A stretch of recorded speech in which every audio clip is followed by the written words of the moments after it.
Warning! Graphic pest control video ahead. Do not watch if you might be offended. If, however, you really like watching pest control videos, then hello again and welcome to the Squirrel Hunter channel. Please continue and watch us as we control pest populations with silenced air rifles here in the UK. If you have any questions, can you please check the description below first to see if it's already been answered and for some useful links. Thank you. Without further ado, it's Bro on the trigger today, off to one of the smaller woods we shoot when we go after squirrels. Near the owner's farmhouse, he gets troubled by squirrels, so we put a feeder up in that little wood there, just to draw them in, keep them off his nut trees, and get into his garden, and have his bird feeders as well. Not to mention chewing on his trees. Bruv shoots this one mostly. There at first light. And just striking in the lane towards it. Got a bit closer to the farmhouse. Clocked a few corvids kicking around. They do draw into these farmyards. We've never really targeted them. Bro's having a quick look at the feeder as he gets there. It's grain all over the floor. There's quite an obvious dip in the corner. So it looks like he could be on for a good day here. Camera's not picking up the light so well. He set up a bit of a card. He hasn't actually videoed himself shooting it, but you can see the holes, making sure he's bang on target. I would urge every one of you who goes shooting to check your zero on the day. It makes good sense. You never know if the gun's had a little bump or not. Only has to be a fraction out, and you'll end up wounding or missing the shot.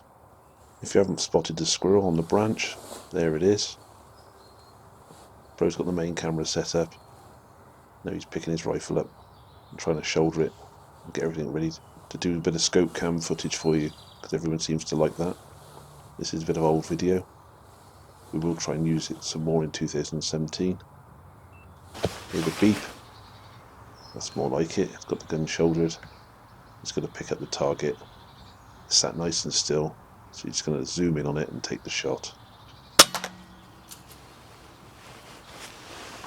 Nicely done there, bro. Dropped it to the floor. Shot it through the side of the head, straight through the brain. It's having a bit of a lame kick about. There's absolutely nothing wrong with that shot.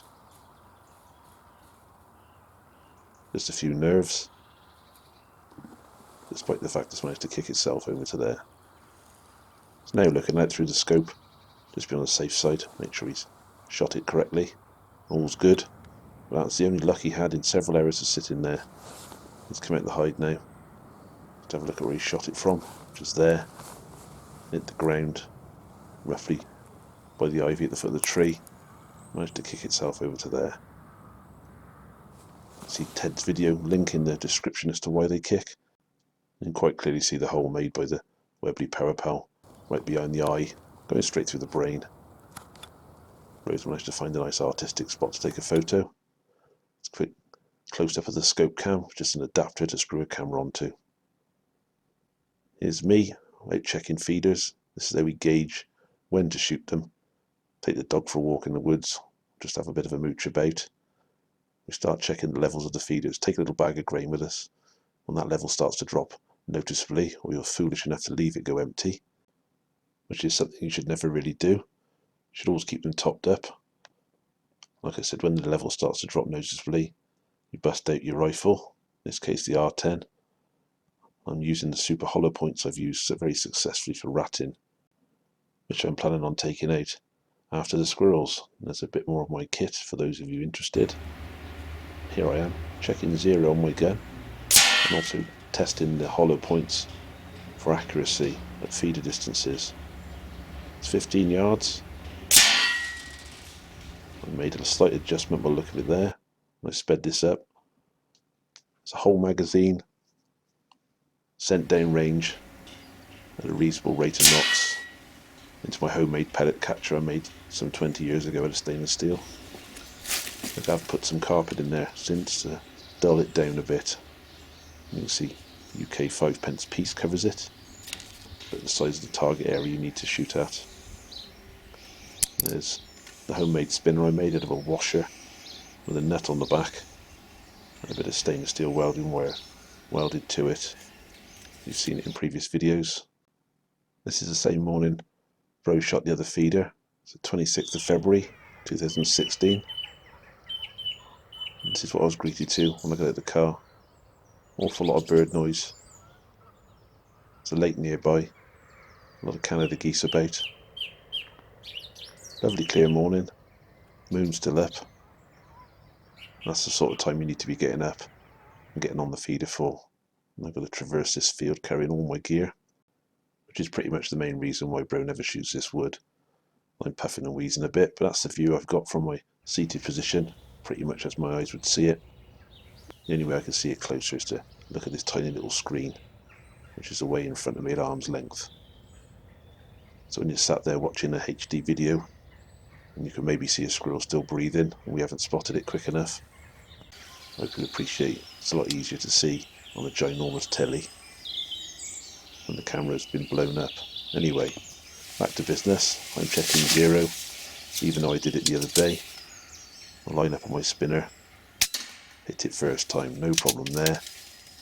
Any squirrel that comes down here now, it's going to meet the super hollow points. It's not a bad morning to be out, sat in the wood, just relaxing, listening to bird song. Waiting for a few pests to come in, near the geese in the background on the lake. Giving it large. Lots of life in this wood. Quite a lot of songbirds as well. I do like this one. This is another quite small woodland. It's about 300 to 400 yards away from the one Bro goes to, but he can drive right up to his and walk about 20 yards to get to his feeder. Nice big comfy permanent hide, or I have to lug mine across the field. A train going by in the background. Here his grandchildren. I say grandchildren, they're grown men really. I don't want to give the impression they're children. They actually used the woodland, their grandparents' home, to run a few pheasants for a little private shoot they got. They get wandered in and out of the wood. There are pheasant feeders around, but these don't seem to care where they feed. It picks up the loose grain. It's been sorted out, or flicked out by birds, I imagine. The level's been dropping on this feeder. I'm hoping for a bumper day, along with Bro. So if you ever wondered why we don't shoot these, they don't belong to us and we haven't got permission, apart from the fact I don't want to anyway. Look at that coloration there. If it stood still, you probably wouldn't see it against that colouring on the ground, despite all the pretty colours on it. When it hunkers down, those white flecks on the back make it blend in very well. I sit there for a while. There's a succession of birds coming and have a feed, which we're more than happy to let them have. There's usually plenty in the feeder for the squirrels and the birds alike. These little birds turn up, have a few bits of grain. It's all good. The woodpeckers are smashing away on the old rotten trees in the background. Didn't get to see any this day though. You can certainly hear them though. All these birds have a bit of a hard time in the winter. They don't normally begrudge them any food. It would be a SHC video without a robin. They're quite a bully really. Great camera work there. I'm getting quite perturbed now. I've been sat here a while. I can't believe all these little birds have taken all that grain. Must be some squirrels involved somewhere. Levels drop quite rapidly. It's usually a good sign. It means get up early as soon as you can and get on the feeder. And then this happens. A stock dove comes in. These are on the protected species list. Not a pest at all. I'm not going to shoot it. It's against the law. I don't want to anyway. There's no need. As you can see, I filmed it for quite some time, and he pigged out properly. That explains why the level of that feed has been dropping down so quick. He sits on there for ages. I just had to sit and watch. I could have scared him off, I suppose. I couldn't be bothered in the end. Just sat there and waited till he flew away on his own. And that explains why we now have a lid on this feeder. At this point I decided there's no way we can afford to feed birds like that. The little ones will just have to pick scraps up. There are other bird feeders in the wood, mainly for the pheasants. They'll have to pick the grain off the ground. So robin comes back, make the most of that fella, not having any more. You see the more modern videos we got. You'll see there's a lid on that. I do believe this one is hiding grains in the bark of the tree, believe it or not. That's at least I think that's what it was doing. Strange behaviour, I suppose. I've definitely seen some movement here. Down round there somewhere.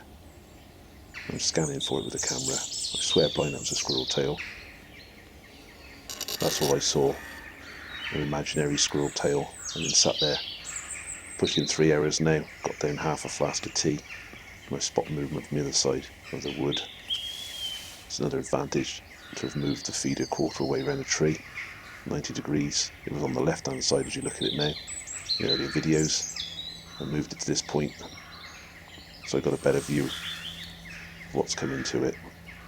I spotted that one a long time away. He's come straight up to feed. I'm reaching down for the R10. I haven't got scope come on. Just looking in the scope as per usual. I line up on him. Just wait for him to settle. All the time in the world. You know, with the small grains, they're going to have to sit there a while. They won't cart them off. They'll just sit there and munch. Quite happily. I was hoping for it to sit for straight on shot, but if it sits still like that, I'll just have to shoot it. That's a good reaction. Super Hollow Point's done a brilliant job.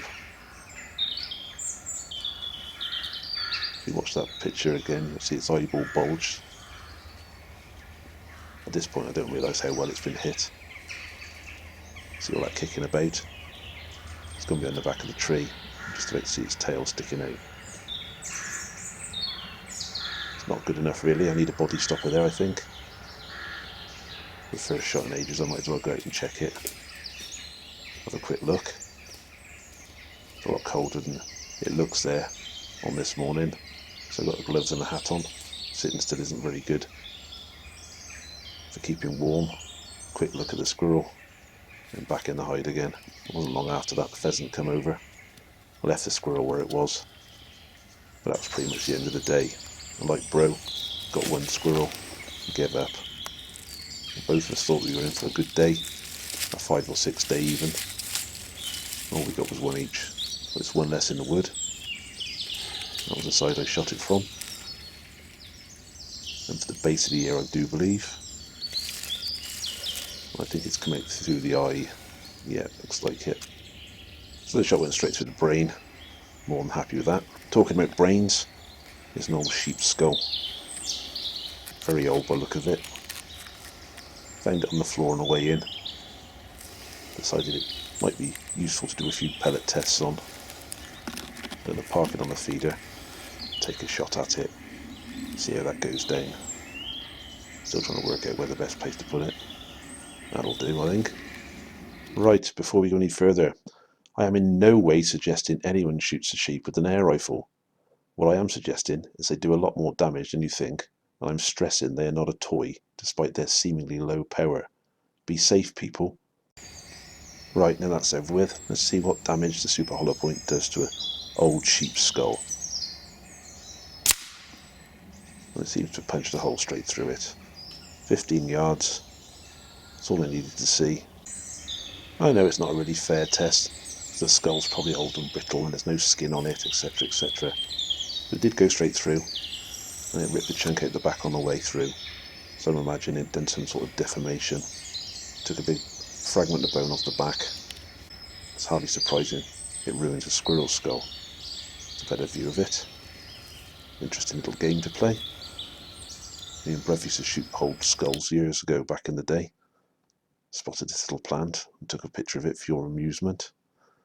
And there's a photo of the R10 along with the one squirrel I got.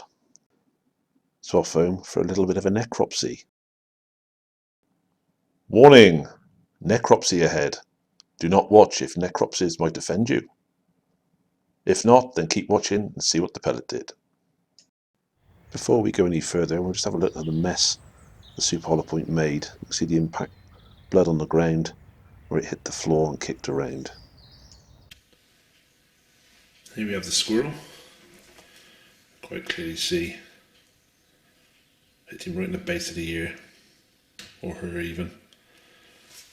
The pellet, I think this hit somewhere there. So it's gone about like that, in there, across there, straight through the brain, killing it clean.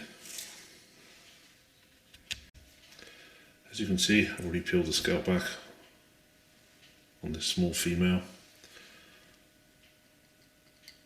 Pellet's gone in there, smashed quite a large hole, exited through the eye socket that side, gone about that angle, straight across the brain. Despite the kick in, if you look into the descriptions, you see a link to Ted's video explaining why that happens. Quite happy with that shot. Straight through the brain. Couldn't get a more humane kill if you tried, even though I was trying. As you can see there, I'm measuring the thickness of the skull. 0.7 of a millimetre. I'm measuring right on the end to allow for the curve of the skull.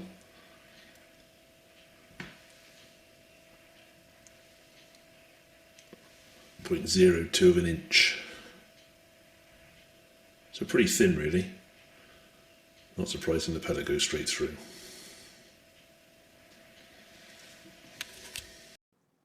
Right, it's another day.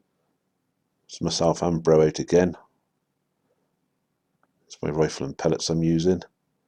I've set up an exploratory feeder further up in the one wood just to see what will happen, so we can both go shooting together, bearing in mind the results we get for two small woods. And I put this one up with peanuts in. We don't normally use peanuts everywhere. Majority of the time we use wheat. It's cheap. The squirrels get on the pheasant feeders and quite used to eating it. You see the scratch marks under the lid. This is the morning we're going shooting. I was checking the feeder that day. It's pitch black. We got there really early and it's dark in the wood. Just to add to it, I'm using a bit of a torch to show what I'm aiming at. Jumped the gun a bit really, but never mind. Pays to get in the woods early sometimes. Sometimes you can get squirrels sat on the feeder or you can barely see the crosshair. Another useful thing to have is illuminated reticule on some of your scopes, but I can't see it very well. You see the lights got a lot better now. Still no squirrels arrived, and I'm sat there for absolutely ages. Turns out this wasn't a very good spot to put a feeder. I had 2 blanks on it after today. Only shot it 3 times. Now been removed. This is me attempting a squirrel call out of boredom really. Didn't expect anything to happen at all. Can't remember the guy put a video up showing me how to do it, and that's nothing like how he showed me how to do it. Can't remember his name. Thank you anyway. So within 2 minutes of me doing that, this fella appeared. It's either a massive coincidence or my rubbish squirrel calling actually had an effect. I'm using the F.A.C. Rapid, so I was hoping there might be other pests like rabbits or something like that down the bank where I could see them. This one's gone and sat on a roof right on top of the feeder. I thought he might come down for the lovely peanuts, and no, he's there looking straight at me. So I've adjusted the camera, I've got the rifle in the right hand and I've zoomed in on him. Click of doom, straight on headshot for his trouble. Unfortunately there's a little dip in the ground there. He's just there on the left of that tree. Went nowhere. And that was that. And that's the culmination of the first visit to this feeder. I did 2 more after that. Absolute dead loss. No good at all. Nothing wrong with that shot though. Just off the top of there. It barely moved. Straight on headshots are the way forward. I was aiming up into him a little bit. Head perched down. Got him just to the side of the eye. Straight up into the brain. As we like to do. No running involved. Can't feel the pellet. It was attracted into the body. Don't let Bro see that. And there we have the Rapid with its first victim off his feeder. In fact, its only victim. So wrap up and go over to see Bro. But before we go over to see him, let's have a look how he got on. Again, he got there at the same time as me. And you can see there's a squirrel on the feeder already. It's come straight in. Camera's struggling to pick it up. It's gone around the side of the tree. This one actually comes in and legs it, believe it or not. They don't normally do that. Once they come to the feeder, they normally get settled down and have a bit of a munch. Using the air arms again. His favourite weapon, while his day state Harrier X is out of commission. He's trying to find it up the tree, but to no avail. A little bit more of a weight, you can see it's got a bit lighter. Another squirrel's come in. It's fumbling for the rifle a bit. There's that bit of white card on the bottom of the feeder. Very often uses that to sight his rifle in, just to make sure the zero hasn't changed. As you've seen in the previous videos, we do it a lot, one way or another. Sometimes we just use an acorn or something small like a stone to shoot, just to prove zero.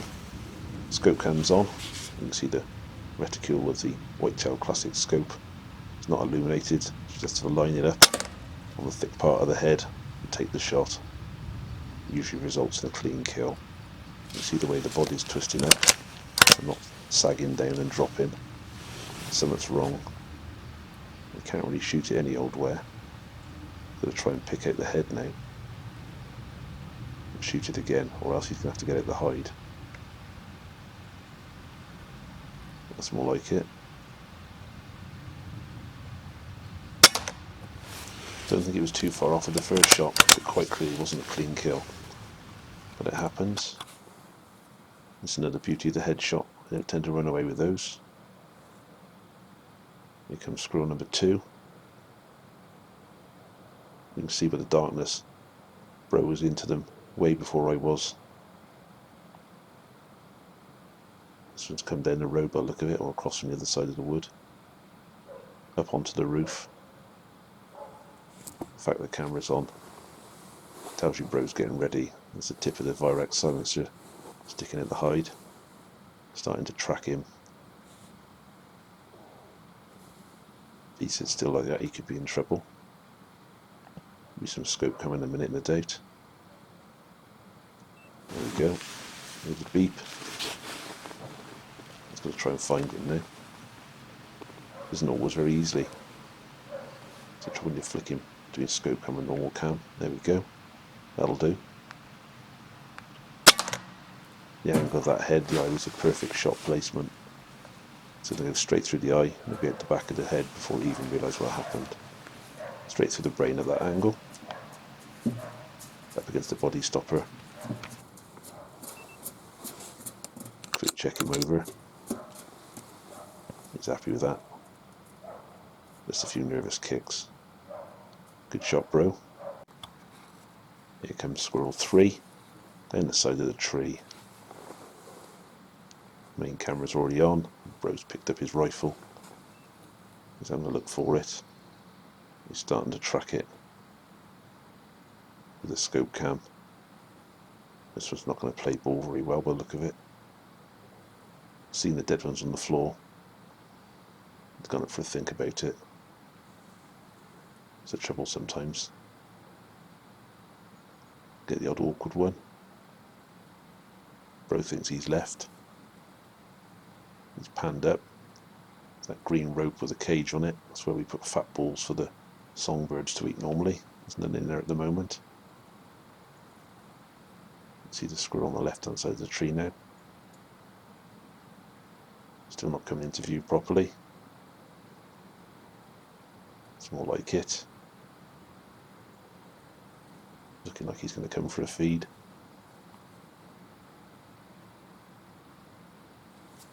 That's it, son, come on. Breakfast beckons.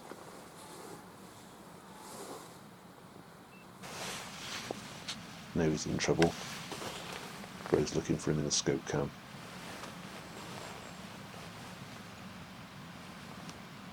There he is. You usually see a collection of different behaviours from squirrels.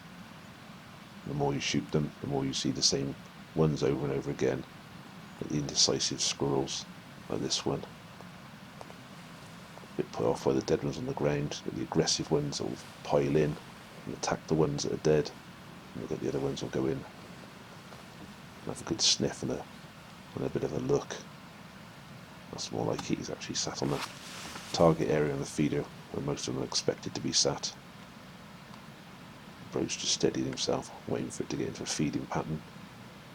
Now it looks like it's come to feed, so it's pointless rushing the shot. Just wait for the opportune moment. Crosshairs stay where they are. A shot just over the top of the eyebrow. Straight into the brain. That angle. Go down, crossing the brain.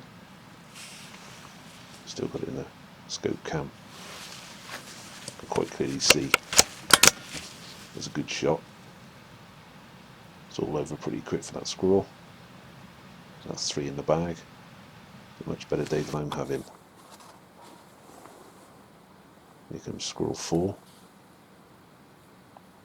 And if you're patient, you'll see it come down the left hand side of the tree next to the feeder in a second or two. Bro hasn't bothered moving the camera because he knows it's going to be coming down for a feed. There we go, right on cue. It's more like it.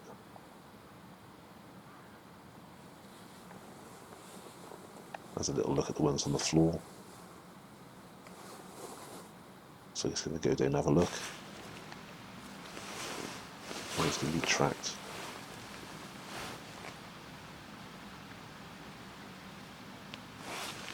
It's quite a difficult thing to film with 2 cameras and a scope cam. We were put off doing it a bit. Doesn't mean you shoulder the gun properly. We did think it was affecting our shooting. This is old footage. We were going to limit all the scope cam footage to stuff we'd previously done, and maybe the rat shooting. We weren't going to bother much on the squirrels again, though I might change my mind. This one sat up feeding nicely, and after that faff about, Bro's being quite patient. That's more like it. It's dropped its hands now. Bro doesn't like that. It's holding the crosshairs roughly where the head comes to. This one's playing up a bit. Doesn't want to get into a proper feeding pattern. He's expecting the head to come back to there. That's more like it. He moves on to it. A little jump. It lands on its back on the floor. It positively gushes blood. The body will shut down pretty quickly from that. If a human lost that much blood that quickly, I'm pretty sure they would have fainted or been unconscious. Here comes squirrel number 5 for Bro. Turned out to be a pretty good day for him. Not the best that's ever been done on this feeder, but pretty good. Much better than my one. And oddly enough, sits up just like the one I shot did. Bro's going to take a shot uphill. Slight uphill angle. Aim for the eye. Pellet goes straight up into the brain. It'll probably come out the back as well. Down it went. It's landed in the lane, I think. This is me now. I've turned up to video Bro's aftermath. There's the first 4 he shot. And the final one he's shot and dropped into the road. As you can see, it's a buck, as he pointed out to me. Quick look at the wounds. Can't knock that. I think that's the exit wound actually on that one. No messing with that one. That might have been the one that took 2 shots. Might be wrong.